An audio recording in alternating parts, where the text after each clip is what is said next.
There is one new case of COVID-19 to report in managed isolation in New Zealand today. The person who is tested positive for COVID-19 is a man in his 30s.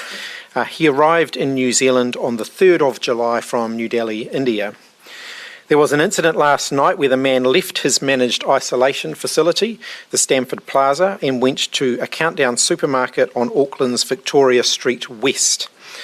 The Auckland Public Health Service has conducted a thorough interview with the person, as well as viewed CCTV footage from the facility, the CBD and Countdown to understand the risk to the public posed by this incident. While investigations are ongoing, the current assessment of the risk is low. The person did not come into close or casual contact, that is 2 metres or more, with anyone else during the time they were away from this facility, which was between 7 and 8 o'clock last night, that we have been able to identify. During the time that they were away from the facility, the person wore a mask, although indicated that that was removed for short periods of time.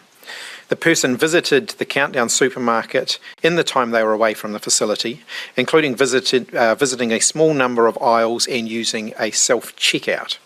The Countdown remained closed today to do a thorough clean.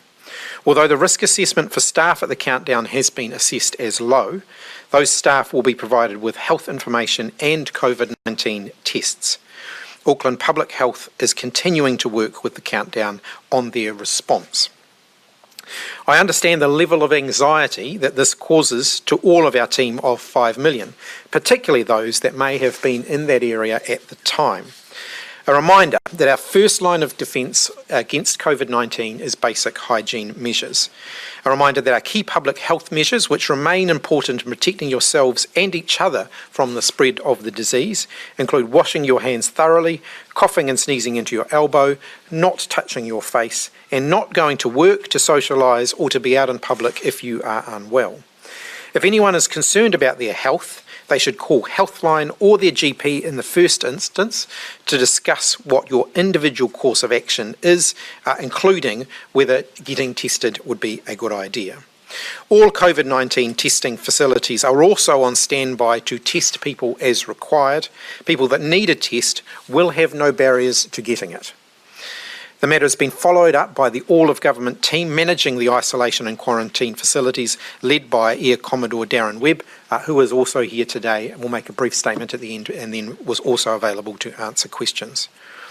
Whilst we're reviewing all of our systems, I want to be clear that the obligations and responsibilities on individuals in these facilities is to follow the rules which will keep our team of 5 million safe.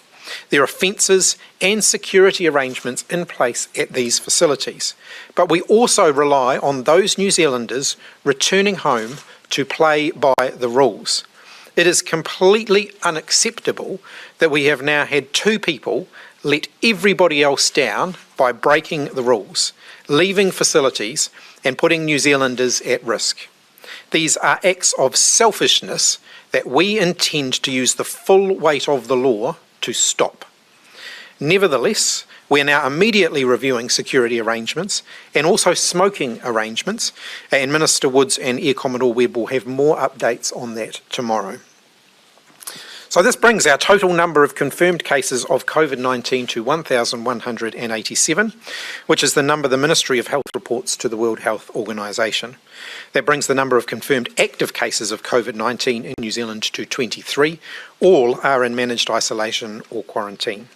Yesterday, our labs completed 2,131 COVID-19 tests, and that brings the total number of tests completed to date to 419,055. My understanding is he left through a smoking area where the fences were being replaced, and it was only a matter of minutes before it was identified that he had left, and people went looking for him but were unable to locate him. As I've mentioned previously, we have commissioned a review of activities in managed isolation and quarantine facilities, and part of that review looks at our systems and our resources. Once again, as the Minister has also pointed out, we'll be reviewing both of those things, considering our resourcing arrangements, security system arrangements, as well as our particular smoking policy to determine their status, and we will speak more about that tomorrow. And was he unsure of the rules, or did he deliberately break the rules? Everybody who goes into these facilities is abundantly clear, is made abundantly clear to them what the rules were. But again, I'll ask Ekomiti Webb to comment on that. Perhaps I'll just at the start, he wasn't allowed to leave. When our guests or returnees arrive in these facilities, they are given a written arrival letter and a verbal briefing on what the obligations are of them. Over the last 3 weeks, I've made it really clear on my expectations that individual accountability absolutely sits at the cornerstone of success in this area. We've had nearly 30,000 people through these facilities with 2 recent abscondees, and so we are looking at an increasing challenge about these people coming back to New Zealand. And I can confirm that this individual will be charged and there will be consequences to these actions. What charges will he face? So there's under Section 26 of the COVID Act, there will be a charge following the successful completion of that period of isolation. As was spoken about before, it's a 6-month imprisonment or $4,000 fine is the potential charge.